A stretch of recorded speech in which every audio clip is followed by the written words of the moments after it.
हाँ, तो देखिए हम पढ़ रहे थे अच संधि प्रकरण। अच संधि प्रकरण में पिछले अध्याय में हमने उपेंद्र और गंगोदकम शब्द की रूप सिद्धियां और उनमें प्रयुक्त होने वाले सूत्रों के विषय में पढ़ लिया है। आज हम बात करेंगे आगे के सूत्रों के बारे में। तो अगला सूत्र है संज्ञा सूत्र। जैसा कि आपको पता है कि सूत्र संस्कृत व्याकरण में 3 प्रकार के हैं। परिभाषा सूत्र है, विधि सूत्र है और निषेध सूत्र है। संज्ञा सूत्र का कार्य केवल संज्ञा बताना है, अर्थात नाम निर्धारण करना है। किस वर्ण को, किस शब्द को क्या नाम देना है, वही उसकी संज्ञा है। तो सूत्र है उपदेशे अजनुनासिक एक। तो देखो उपदेशे, जब हम इसका विखंडन करेंगे तो विखंडन से हमें उपदेश, उपदेशे अच, अनुनासिक और इत, ये 4 शब्द हमारे पास निकलते हैं। उपदेशे अच, अनुनासिक, इत। कहने का तात्पर्य है कि उपदेश अवस्था में जो अच हमें प्राप्त होते हैं वह अनुनासिक होता है। यानी उपदेश अवस्था में जो अच अनुनासिक होता है उसकी क्या हो जाती है? इत संज्ञा हो जाती है। इत संज्ञा से तात्पर्य आप समझते हैं कि जिस शब्द की, जिस वर्ण की इत संज्ञा होती है, जिस अक्षर की इत संज्ञा होती है, उसका तस्य लोपन सूत्र से लोप हो जाता है। ठीक है, तो ये सूत्र क्या कहता है कि उपदेश अवस्था में जो अच अनुनासिक होता है उस अच की इत संज्ञा होती है। सर्वत्र अनुनासिक अचों पर, सर्वत्र अनुनासिक अचों पर इस प्रकार का एक चिन्ह होता है, इसे अनुनासिक कहा जाता है। ये किसका चिन्ह है? अनुनासिक। ठीक है, तो सर्वत्र अनुनासिक अचों पर इस प्रकार का चिन्ह महर्षि पाणिनि ने अपनी व्याकरण में किया था। लेकिन हम देखते हैं कि धीरे धीरे वर्तमान में इसका प्रयोग प्राय लुप्त हो गया है, भ्रष्ट हो गया है। ठीक है, तो जैसे हमने षष्ठम माहेश्वर सूत्र पढ़ा लन, ठीक, लन, तो हम देखते हैं कि यहाँ जो लकार है और इससे पूर्व जो रकार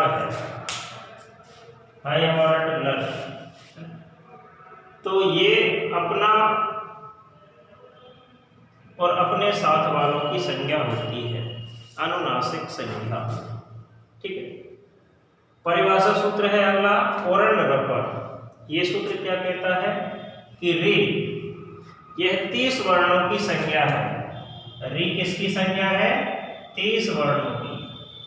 30 वर्ण कौन कौन से हैं? तो हमने पढ़ा था ह्रस्व दीर्घ प्लुत। ठीक है, ह्रस्व दीर्घ प्लुत तीनों को 3 भागों में, उदात्त, अनुदात्त और स्वरित में बांटा गया। तब प्रकार कितने हो जाते हैं? 9 प्रकार हो जाते हैं। उन 9 प्रकारों में से भी प्रत्येक को 2 भागों में, अनुनासिक, नासिक, अनुनासिक, यानी अनुनासिक और अननुनासिक। तो अनुनासिक और अननुनासिक 2 प्रकार से होने पर फिर कितने भेद हो जाते हैं? 18। तो री के 18 भेद प्राप्त होते हैं। ठीक है, जिनका कोई ह्रस्व या दीर्घ में से एक नहीं होता है उसके 12। तो लरी के कितने होते हैं हमें प्राप्त? 12 भेद। तो ये कितने हो गए? 30 प्रकार। ठीक है, री और री मिलकर कितने हो जाते हैं? 30 प्रकार। तो ये जो री है ये इन 30 वर्णों की संज्ञा है। कितने वर्णों की संज्ञा है? 30 वर्णों की संज्ञा है, 30 वर्णों का नाम है। सभी प्रकार के रे के स्थान पर यदि अण आदेश करना है अर्थात अ आदेश करना है, अण से तात्पर्य है अकार, तो र प्रत्याहार परे वाला ही प्रवर्त होता है। र प्रत्याहार परे वाला अर्थात जैसे आ से अर, अल, ई से एर, एल, उ से उर, उल, इस प्रकार के रूप हमें प्राप्त होते हैं। तो इन सूत्रों की सहायता से और इनसे पहले जो हमने सूत्र पढ़े हैं उनकी सहायता से हमें इन दो शब्दों की सिद्धियां प्राप्त होंगी, कृष्णार्थी और तवलकार। कृष्णार्थी शब्द का संधि विच्छेद होगा कृष्ण प्लस रिद्धि, ठीक, और तवलकार शब्द का संधि विच्छेद होगा तव प्लस लरकार। इन दोनों रूपों की सिद्धियां हमें इन सूत्रों के माध्यम से करनी है। अगला सूत्र विधि सूत्र है लोप साकल्य से। साकल्य मुनि थे, इन्होंने भी व्याकरण के सूत्र दिए, व्याकरण के नियम बताए। तो लोप साकल्य से ये सूत्र कहता है कि अस प्रत्याहार परे विद्यमान होने पर, अस प्रत्याहार परे विद्यमान होने पर अवर्ण पूर्व वाले पदांत यकार वकार का विकल्प से लोप हो जाता है। यानी कि अवर्ण पूर्व वाले यकार और वकार, यानी कि यकार और वकार से पहले यदि अवर्ण पूर्व वाले, अवर्ण पूर्व वाले यकार और वकार का लोप हो जाता है। कहने का तात्पर्य है यदि यकार और वकार से पहले अवर्ण है, ठीक, और उस यकार और वकार के बाद में अस प्रत्याहार, कहने का मतलब अवर्ण से परे यकार और वकार, ठीक है, और उसके भी बाद अस प्रत्याहार का कोई वर्ण है, तब पदांत यकार और वकार का विकल्प से लोप हो जाता है। यकार और वकार का विकल्प से क्या प्राप्त होता है? लोप प्राप्त होता है, ठीक है। तो कहने का अर्थ है कि जब आवर्ण के पश्चात अवर्ण से परे पदांत यकार या वकार हो और उसके भी बाद अस प्रत्याहार का कोई वर्ण हो, तब यकार और वकार का विकल्प से लोप प्राप्त होता है। अगला सूत्र है पूर्वत्र सिद्धम, अधिकार सूत्र है। अधिकार सूत्र पूर्वत्र सिद्धम, ये क्या कहता है कि पूर्व, त्रि से अर्थ है त्रपादी के सूत्र, असिद्धम असिद्ध होते हैं, अर्थात 7.25 अध्यायों के प्रति त्रिपादी के सूत्र असिद्ध होते हैं।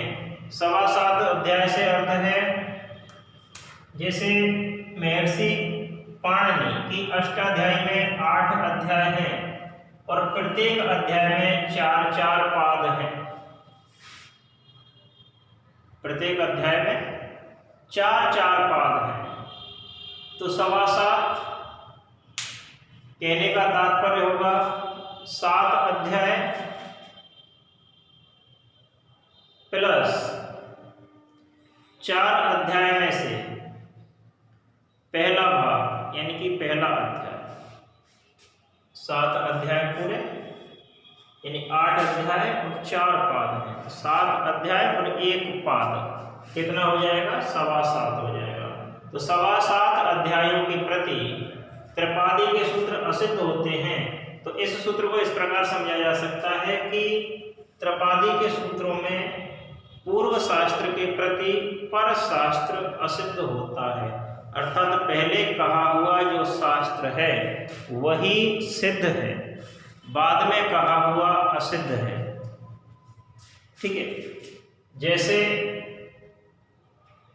पूर्व सूत्र के सामने पर सूत्र असिद्ध होता है, यानी पहले कोई सूत्र दिया गया है, जैसे आद गुण है सूत्र है, आद गुण है सूत्र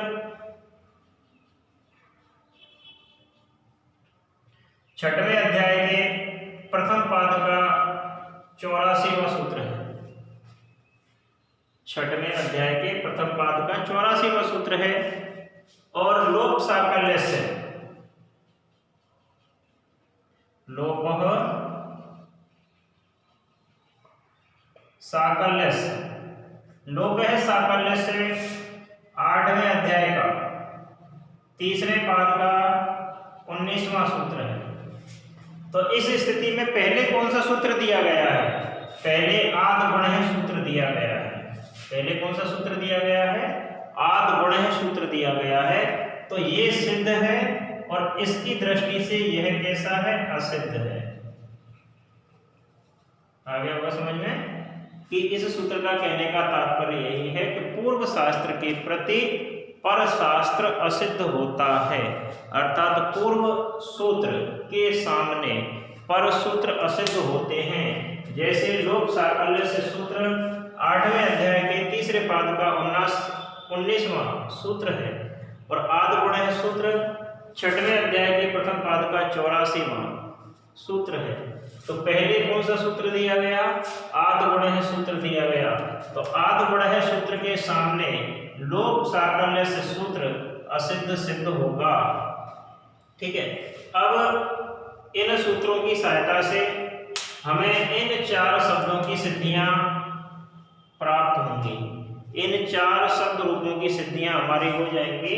जैसे हर इह, इसका संधि विच्छेद होगा हरे प्लस इह। हर इह, इसका भी संधि विच्छेद क्या होगा? हरे प्लस इह। विष्णु इह, इसका संधि विच्छेद होगा विष्णु प्लस इह। और विष्णुविह, इसका संधि विच्छेद क्या होगा? विष्णु प्लस इह। इन 4 शब्दों को सिद्ध करने के लिए हमें इन्हीं सूत्रों का प्रयोग करना है। और इनसे पहले जिन सूत्रों का हमने अध्ययन कर लिया है उन सूत्रों की सहायता भी लेनी है। इसके बाद में अगले अध्याय में हम वृद्धि संधि के बारे में पढ़ेंगे, वृद्धि संधि के सूत्रों के विषय में पढ़ेंगे। तब तक के लिए धन्यवाद।